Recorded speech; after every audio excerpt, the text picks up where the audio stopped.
penggantian komandan pasukan pengamanan presiden dari komandan Paspampres yang lama sebelumnya, saya gunakan sebelumnya, yaitu dari Bapak Mayor Jenderal TNI Akhirudin kepada Mayor Jenderal TNI Edwin Adrian Sumanta.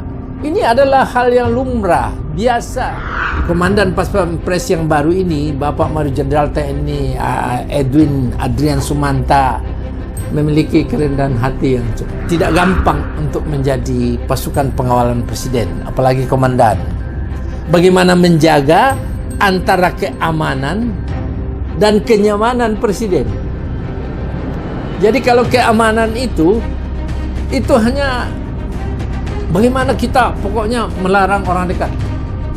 Tapi kenyamanan presiden juga kan ingin interaksi. Ini yang paling, itu harus waspada benar. Dan hanya terjadi di Indonesia, pasukan pengamanan presiden itu memiliki satu pola di mana berusaha untuk mengamankan sekaligus menciptakan kenyamanan bagi presiden. Kalau luar negeri nggak ada itu, nggak ada, harus pengamanan aja.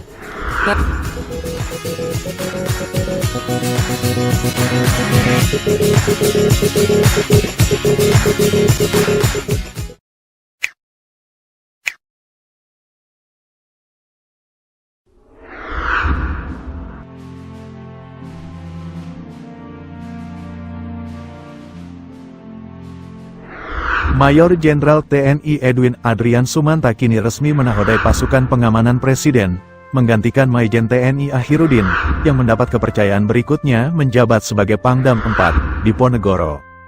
Acara serah terima jabatan Komandan Paspampres, bertempat di Gedung Gatot Subroto Mabes TNI Cilangkap, Jakarta, Senin, tanggal 23 Juni tahun 2025. Namun, apa sebenarnya arti dibalik penunjukan ini? Mengapa posisi Komandan Paspampres disebut sebagai bukan sembarang jabatan oleh pengamat militer terkemuka, Dr. John Palinggi? Bersama Dr. John Palinggi, yang diundang secara khusus dalam lepas sambut dan Paspampres ini, kita akan menyelami lebih dalam kualifikasi, rekam jejak, dan esensi sejati dari sosok yang kini menjadi jantung pengawal negara. Saksikan bagaimana Paspampres bekerja melampaui pengamanan fisik, menciptakan kenyamanan sekaligus menjaga marwah kepemimpinan tertinggi. Sebuah kisah inspiratif tentang dedikasi, integritas, dan masa depan militer Indonesia.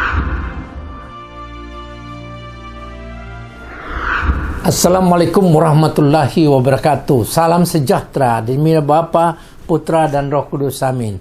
Om Swastiastu, Namo Buddhaya, salam dalam kebajikan, Wete Tung Tien. Penggantian komandan pasukan pengamanan presiden adalah merupakan hal yang sangat penting untuk dipahami oleh masyarakat dan juga dipahami oleh semua pihak. Karena penggantian jabatan ini bukan sembarang jabatan. Harus memiliki kualifikasi seorang prajurit yang sangat berintegritas, sangat-sangat loyal, sangat setia, dan terlatih, karier yang sudah berlangsung lama sehingga baru bisa menduduki jabatan. Itu pun harus melalui seleksi dan pertimbangan yang matang dari Bapak Panglima, dan yang paling penting ya dapat diterima oleh Bapak Presiden. Jadi ini jabatan yang sangat penting. Pasukan pengamanan presiden itu tercantum di dalam Undang-Undang Nomor 34 Tahun 2004 tentang TNI, yang diperbaharui dengan Undang-Undang Nomor 3 Tahun 2005 yang sudah disahkan DPR dan sudah ditandatangan oleh Bapak Presiden. Undang-undang ini kalau sudah ditandatangan oleh Bapak Presiden, maka itu berlaku dengan sendirinya. Selama 30 hari itu otomatis berlaku. Semua warga negara harus mentaati Undang-Undang 3 2025 itu. Nah, di dalam Undang-Undang lama dan Undang-Undang baru, pasal 7 ayat 2 itu tercantum di sana. Itu tercantum tentang mengamankan presiden dan wakil presiden beserta keluarganya. Itu tercantum di undang-undang ini. Tetapi dalam rangka pelaksanaan undang-undang tentang mengamankan presiden dan wakil presiden beserta keluarganya, maka diterbitkanlah peraturan pemerintah, peraturan presiden nomor 59 tahun 2013 yang mengatur mengenai bagaimana cara dan siapa-siapa yang diamankan serta ketentuan-ketentuan lainnya yang berkaitan dengan pengamanan tersebut. Jadi pengamanan di dalam itu disebutkan di peraturan pemerintah nomor 53 tahun 2013, yaitu pengamanan presiden dan wakil presiden beserta keluarganya. Dan tamu negara setingkat kepala negara atau kepala pemerintahan. Jadi juga tamu negara itu yang tercantum dalam peraturan presiden nomor 59 ya, nomor 59 bukan 53 tahun 2013. Nah, kenapa harus diamankan? Karena presiden, wakil presiden maupun tamu negara atau kepala pemerintahan yang berkunjung ke kita itu adalah representasi dari negaranya. Jadi presiden, wakil presiden kita itu adalah lambang negara yang harus diamankan dan harus mendapat perlakuan pengamanan khusus, secara khusus. Jadi tidak hanya sekedar pengamanan biasa, pengamanan khusus dari ancaman dan gangguan yang dapat membahayakan keamanan dan keselamatan presiden, wakil presiden beserta keluarganya dan tamu negara, kepala negara dan kepala pemerintahan. Setingkat kepala pemerintahan. Nah, jadi harus mendapat, karena kenapa harus diperlakukan secara khusus? Karena kalau ada apa-apa itu dapat menjatuhkan kehormatan dan martabat dan kewibawaan pemerintahan. Coba aja ada masalah presiden sedikit miring aja jalannya sudah jadi berita. Martabatnya bisa jatuh kalau ada keamanan dan keselamatannya terganggu. Martabat negara. Nah, oleh sebab itu penggantian komandan pasukan pengamanan presiden dari komandan pas pampres yang lama sebelumnya, saya gunakan sebelumnya, yaitu dari Bapak Mayor Jenderal TNI Akhirudin kepada Mayor Jenderal TNI Edwin Adrian Sumanta. Ini adalah hal yang lumrah, biasa dalam dinamika demokrasi di tubuh TNI. Ya, dengan pertimbangan, tentu dengan pertimbangan-pertimbangan yang sangat matang dan strategis, yang kalau menurut pandangan saya, penglihatan saya, ini ada upaya untuk membuat memberi kesempatan yang perwira-perwira tinggi ini untuk maju, untuk naik ke atas. Ya, dalam rangka untuk mempersiapkan penggantian. Jadi dia berjalan normal kalau di lingkungan ini. Jadi ini perwira yang muda. Ya, lahir tahun 75 Pak Sumanta itu. Jadi baru 50 tahun. Nah, sama dengan ini yang diganti 50 tahun juga. Dan yang sama lagi, sama-sama angkatan dari Akademi Militer tahun 97. Dari kecabangan Kopassus dua-dua. Sama. Baik Pak Komandan yang lama, yang diganti, yang akan jadi Panglima Kodam 4 di Penegoro, ini juga lulusan 97. Itu saya lihat ada ya satu pengorganisasian yang matang di tubuh TNI ini juga berlangsung dengan wajar, dan itu adalah dinamika demokrasi. Nah, terkait dengan penggantian Pak Komandan Pas Pampres, Bapak Mayor Jenderal TNI Edwin Adrian Sumanta ini adalah betul-betul seorang yang latar belakangnya itu sudah terpersiapkan secara matang baik oleh dirinya sendiri maupun di tubuh TNI. Nah, kalau kita lihat sejak dia keluar dari sekolah dari akademi militer tahun 97, dia sudah mulai berkiprah di sejumlah jabatan karier strategis di lingkungan sebagai perwira di Kopassus. Banyak sekali itu dia kerjakan, dan pernah juga menjadi asisten intelijen di Kodam Siliwangi.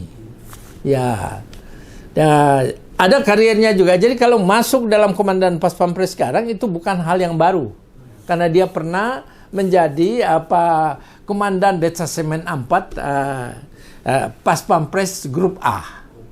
Jadi hanya kembali ke rumah saja ini, kembali ke rumah. Ada juga yang mungkin masyarakat perlu tahu bahwa penempatan Komandan Pas Pampres yang baru ini pendidikannya juga cukup baik. S2 master itu Universitas Pertahanan, dan sedang hampir menyelesaikan program S3-nya, program kandidat doktornya di Universitas Indonesia. Beliau latar belakang juga pernah itu mengikuti pendidikan staf komando di Selandia Baru. Pernah juga mengikuti pendidikan sekolah staf komando TNI. Kemudian pendidikan intelijen. Kemudian pendidikan analis intelijen di Australia. Jadi mulai New Zealand, Australia. Dan yang ini yang lebih menarik, juga pernah jadi mengikuti pendidikan Pangkor Ratgab di Amerika Serikat tahun 2025. Jadi baru aja nih rupanya. Dan mendapatkan, ini yang paling menonjol, mendapatkan penghargaan penulisan karya bidang akademik dari National Defense University Amerika Serikat. Dari Universitas Pertahanan dia diberi penghargaan atas penulisannya mengenai. Itulah karya-karya dan juga pendidikan yang dilalui oleh Pak. Jadi di samping itu beliau pernah menjadi ajudan Bapak Wakil Presiden Pak Yusuf Kalla. Jadi sudah, ini hanya kembali ke tugas lama saja ini sebetulnya ini. Saya kebetulan sempat mengikuti pisah sambut beliau. Dari pembicaraan dan juga kita duduk bersama itu, saya memiliki kesan bahwa Komandan Pas Pampres yang baru ini, Bapak Mayor Jenderal TNI Edwin Adrian Sumanta, memiliki kerendahan hati yang cukup. Ada orang tua datang, orang tuanya dia urus baik-baik dulu. Jadi di samping kerendahan hati, perwira tinggi ini sangat menghormati orang tuanya. Dan itu biasanya modal kita untuk ditingkatkan oleh Allah Subhanahu wa Ta'ala. Rendah hati dan menghormati orang tua. Sebab menghormati orang tua itu adalah panjang umur dan murah rezeki di mana Allah menempatkan kita. Saya lihat tadi malam itu begitu. Cukup rendah hati dan terhadap semua orang ramah. Tentu dengan melalui karier pendidikan maupun penugasan-penugasan di dalam dan luar negeri dan di berbagai instansi pemerintah. Ada satu lagi, dia di Karohumas di Kementerian Pertahanan pada saat Pak Prabowo jadi Menteri Pertahanan. Jadi dengan karier itu saya memiliki keyakinan bahwa dan berdoa semoga tugas-tugasnya bisa lancar. Karena untuk tidak gampang untuk menjadi pasukan pengawalan presiden, apalagi komandan. Bagaimana menjaga antara keamanan dan kenyamanan presiden. Jadi kalau keamanan itu hanya bagaimana kita pokoknya melarang orang dekat. Tapi kenyamanan presiden juga kan ingin interaksi. Ini yang paling itu harus waspada benar. Dan hanya terjadi di Indonesia, pasukan pengamanan presiden itu memiliki satu pola di mana berusaha untuk mengamankan sekaligus menciptakan kenyamanan bagi presiden. Kalau luar negeri nggak ada itu, nggak ada, harus pengamanan aja. Nah, itulah hebatnya itu pas pampres kita itu.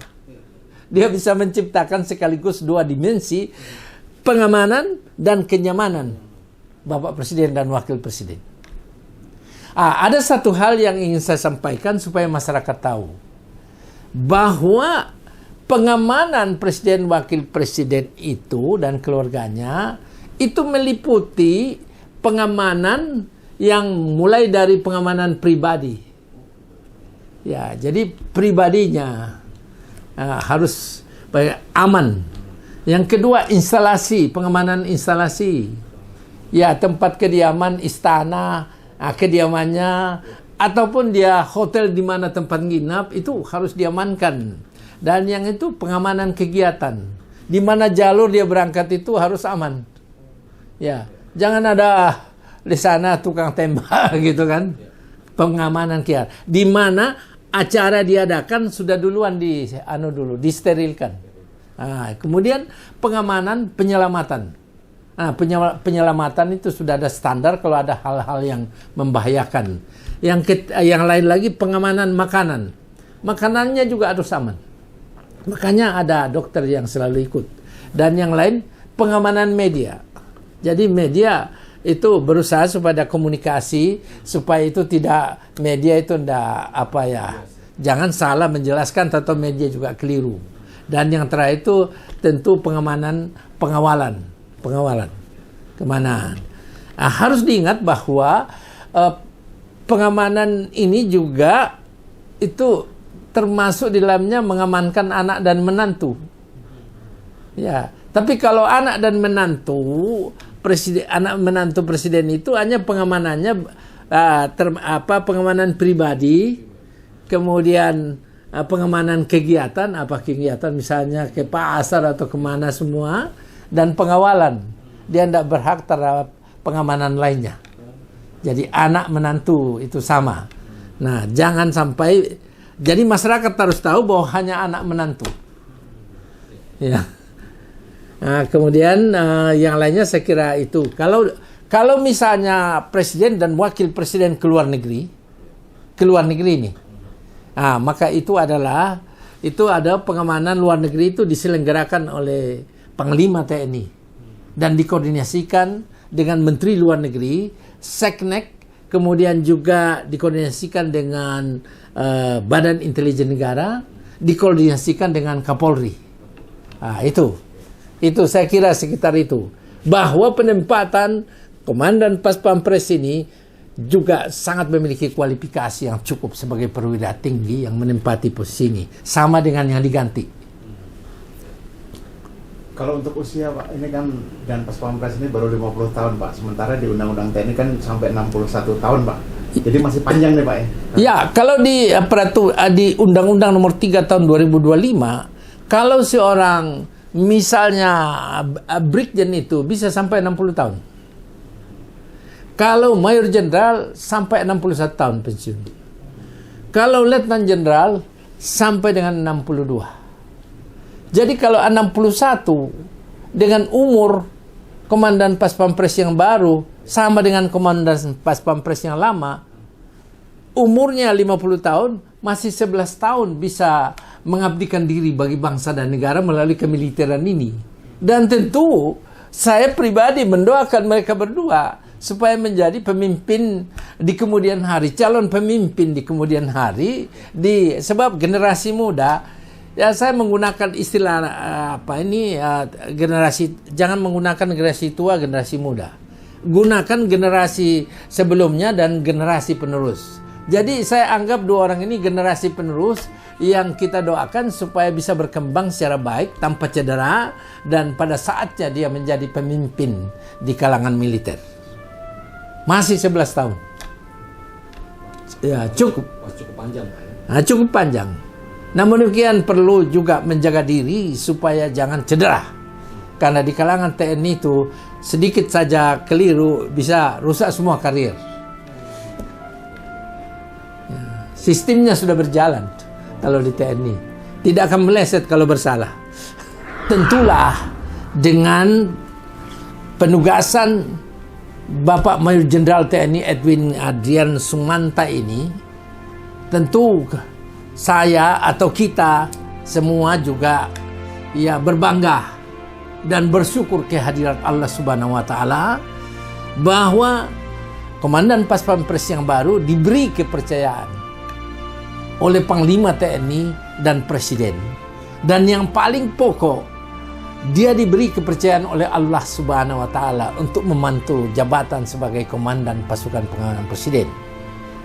Kita doa, saya mendoakan semoga Bapak Komandan Pas Pampres selalu sehat bersama keluarga dan juga sukses tugas di berbagai lini dalam keadaan apapun.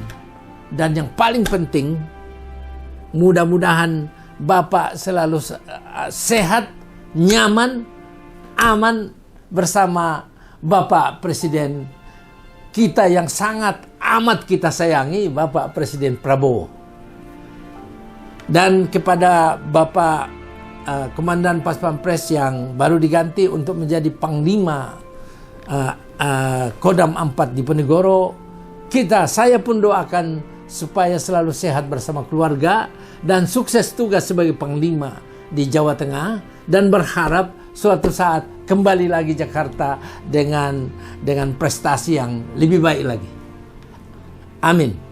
Billahi taufiq wal hidayah. Assalamualaikum warahmatullahi wabarakatuh. Tuhan memberkati. Demi Bapa, Putra dan Roh Kudus. Om Santi Santi Santi Om. Sadu Sadu Sadu untuk agama Konghucu. Sancai.